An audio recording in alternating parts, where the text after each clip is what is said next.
Hello, good afternoon to you if you're just joining us here at LBC. I want to talk about honour crimes. It's hard to do inverted commas on the radio, so-called, tends to cover it. There's no honour in these so-called honour crimes. Is that these are crimes carried out supposedly for the honour of the woman, for the honour of the family, for the honour of her husband, for the honour of her culture. They aren't just domestic violence by any other name. They're vicious and cruel and need to be stopped. Obviously, in the same way that domestic violence is vicious and cruel and needs to be stopped. And we've had a real slow but sure culture change, I think, around domestic violence. We're still getting there. It still takes up huge amounts of police time. I spoke to the Chief Constable of Norfolk Police a couple of weeks ago, didn't I, when they made those announcements about savings.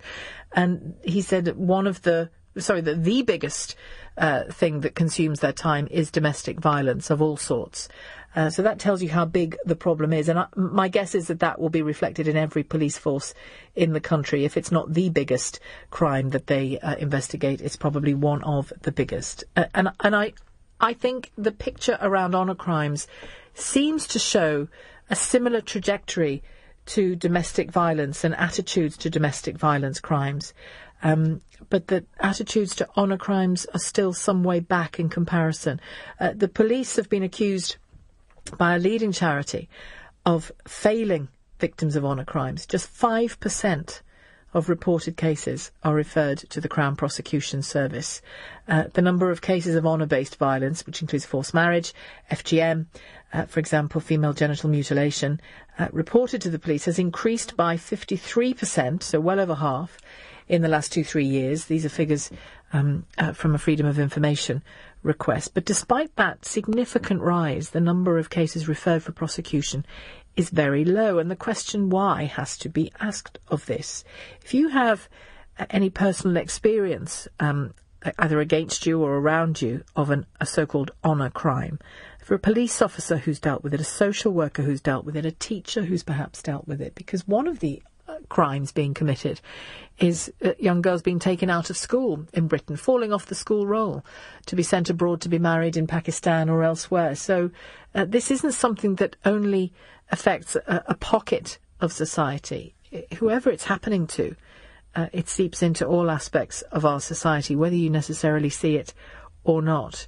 How do we make sure that honour crimes, when reported, are prosecuted? 0345 6060 973 is the number to call. You can text 84850 or tweet at LBC. Here to talk more about this and give us some more information about those statistics is Jasvinder Sanghera, a survivor of honour crimes herself and of a forced marriage, and CEO and founder of an organisation called Karma Nirvana. That's a British human rights charity which supports victims of honour-based abuse and forced marriage. Jasvinder, good afternoon to you.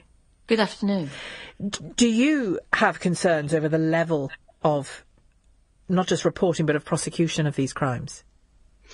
Absolutely. For the fact that we've seen a 53 increase in reporting of victims, so it's fantastic. Victims are reporting, but then for them to be pushed back and not be taken seriously, it's very disappointing. In light of victim increases, it indicates real injustice to victims. And the fact is, the report demonstrates how for domestic abuse cases, we've seen a 28% increase, but for honour crimes, only 5% are reported to the police for CPS.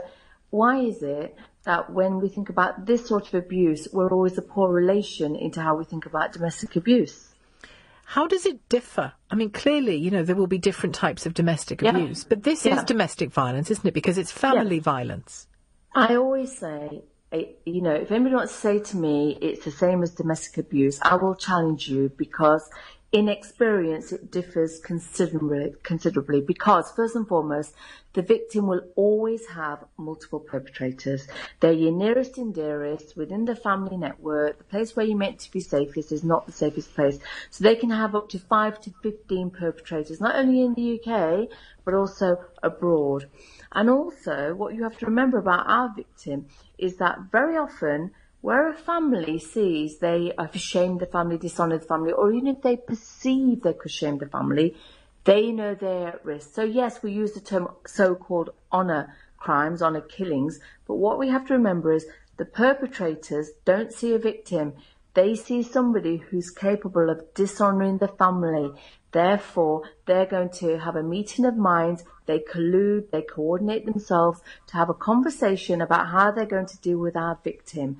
So this is where it differs, because the motivation for the crime is honour-related. Well, you're also, and that's it, and the numbers actually that you describe are a really important factor there, because in most domestic violence, it's one partner or spouse, isn't it, that's causing the problem, and therefore you have other members of the family to go to if you feel able to do that, or if you wish to do that.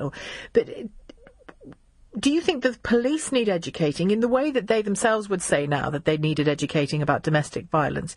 Do you think police forces and lawyers perhaps need more education around what honour crimes involve?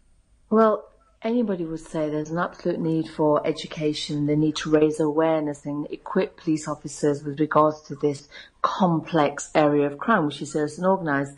However, we can raise awareness. We've trained 26 of the 43 UK police forces. That's 550 police officers. But what is important is that the police and prosecutors and third-party organisations like Karma Nirvana and ICRO should also be working closely together to ensure best evidence is gathered and the victim is supported through a criminal justice process. So for me, what I feel is, the police watchdog is HMIC. So they're all about improving police practice. We've had a HMIC report into all 43 police forces in 2015 that identifies only 3 out of 43 forces are ready and prepared to respond to this. So you've got 14 recommendations, which the Home Secretary oversees, and interministerial working groups look at the implementation of these recommendations. You've got that. We are training officers, but somehow it's not happening on the ground. Do you think that there are cultural reasons for this, cultural reasons why officers or individuals who might have information and not want to share it aren't sharing it because they think that culturally that would be to break up, to break faith with their own faith, for example, or their own community? Yeah. I mean, the first point, Sheila, I think, is we have to be very clear about the fact that it's not part of anybody's culture to abuse anybody. This is abuse. I was born here in the UK. I'm one of 7 sisters. When I went missing from education alongside my 7 sisters, the same questions were not asked of me at the age of 15 and a half. Yes, but forgive me, Jasvinder, that was part of your culture, wasn't it? It was terribly damaging and wrong and criminal and all of those things, but wasn't it part of your culture?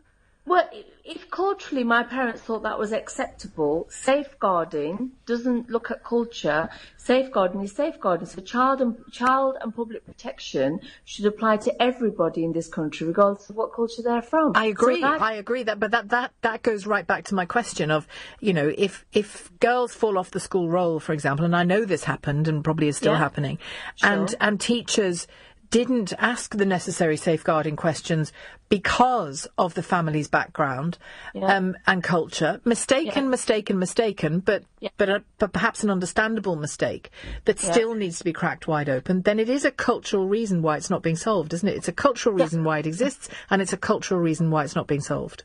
Look, I was born in Britain. I want to be afforded the same protection as my white counterparts. Of course. It's simple as that. So what that means to me then is, okay, if you're going to consider this as possibly a cultural issue, so professionals look at it differently. But only as a means of solving the problem, to accept that it might be a cultural misunderstanding, a cultural sensitivity that people shouldn't have. But then it must be that there is a lack of professional confidence to tackle the issue, which takes us back to raising awareness. I made the point this morning about a British serving police officer who rang our helpline at Karma Nirvana a few weeks ago. So he rings the helpline up and he says, I thought you were the best people to call. I've got a 26-year-old man with me from a minority group. He reckons it's part of his culture to be in a full-blown relationship with a 12-year-old girl. His exact words were, I don't want to cause offence. I don't want to be accused of being called racist, so I thought you were the best people to call. So the call handler responds in this way and says, officer, if I may just remove culture from this, and let's have a look at what we have here. We have a 26-year-old man in a full-blown relationship with a 12-year-old. You have a paedophile. Yeah, so, but something is going on where the professional's judgment is clouded because of the issue of culture. And that's the point I'm making. So, yeah, you're absolutely right. We need to train our officers so they have the confidence to frame this as child and public protection.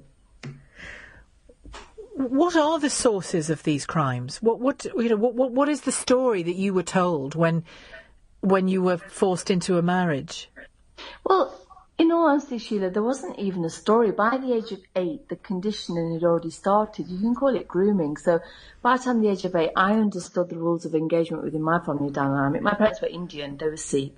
And I understood as a young girl, I had a duty through my behaviour to ensure I didn't bring any shame to my family. By the age of 11, I understood I couldn't go out with my mates, I couldn't integrate. The white people were different to me. You couldn't have a boyfriend, you couldn't wear makeup, you had to dress modestly. In today's context, it could be social network, not having a mobile, etc. Yeah. The important thing is I understood that if I took part in any of these things I wasn't allowed to because they were shameful, it carried a risk to me. It carried a risk to my family's reputation. So I didn't do them. But if I did them, I did them secretly. And if I was found out, then I was in a position where I faced extreme harm, significant risk. They could marry me off very quickly to hide the shame, or in the extreme, you could be killed. And this is the issue here. Did you ever face violence so bad you thought you might be killed? My mother was the key perpetrator within my family dynamic. We must not underestimate women as perpetrators. My mother would physically abuse me, and psychologically it was horrendous, because this is your mum and dad. You don't want to let them down. You love them. So they've got a lot of power to make you feel like absolute rubbish.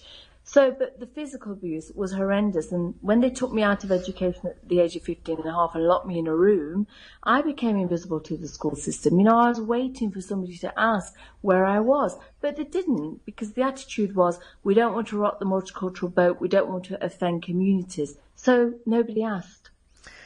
Well, Jasvinder, thank you for sharing your thoughts and your experiences with us. Jasvinder Sanghera, survivor of honour crimes and forced marriage, CEO and founder of Karma Nirvana. If you want to take a look at their website to find out more, please do, particularly if you feel you're in danger in any way. Are we still? This is why I want to make the comparison with the journey that we've been on with domestic violence, because it used to be that individuals and police officers would think, oh, it's just a domestic, it's just a bit of family trouble, it's just a bit of marriage problem, it's no one else's business behind closed doors. But now we have still some situations in this country where it might not be the net curtains or the marriage that stops us intervening, but it might be the culture that stops us intervening, or our assessment of what that culture allows. A police officer ringing Karma Nirvana to ask advice on how to handle what was just an out-and-out case of child abuse. There shouldn't have been any difficulty in handling that case. If a person's culture says they marry a 12-year-old, well, tough. You don't in Britain. Tough. You're going to be arrested if you're attempting to marry a 12-year-old. Why do we still have, or do you think we still have this long journey to go through when it comes to so-called honour crimes? Are people still afraid to be regarded as racist to step in when other cultures, other families are failing their children? Maybe we should see it just as families rather than cultures. If you're a teacher who's experienced this, I have a friend who teaches in the West Midlands. He's a deputy head. And they had that slow dawning of what was happening when girls fell off the school roll. The family hadn't all moved to Pakistan. The girl had moved to Pakistan because she'd been sent to Pakistan to be married off at 15. And there was a time when they didn't do anything about that, exactly what Jasvinder talked about. Nobody came. Nobody asked the question as to where she had gone. Have you seen anything going on in the schools that your children go to that you know about? Have you acted on them? I think we do have a bit of deafness and blindness still on this issue in the way that we did about domestic violence. How do we change that? 0345 6060 973 is the number to call. You can text 84850 or tweet at LBC. If you are living in a situation where you are facing this and it's safe for you to call us here at LBC, please do. And you don't need to give your real name. 0345 6060 973. It's 18 minutes past 2.